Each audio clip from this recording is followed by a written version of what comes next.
Good morning, students. I can't believe it's Monday already. I know you can't believe it's Monday already. Here we are on this new and exciting learning platform.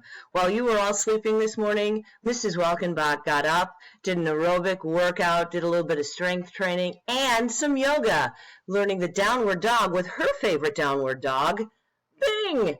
He gave her some great tips this morning, as you can imagine, because he's such a happy little dog. Actually, he's still sick of doing these videos, but that's okay because he loves me and he's just so darn cute. Anyway, I'm as enthusiastic as ever, and I'm ready and willing to help any student who needs it.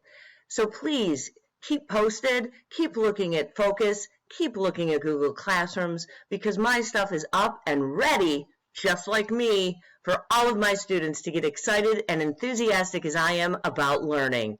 Mrs. Welkenbach out. See you every Monday, right here, same time, same channel. See you guys. Have a great day.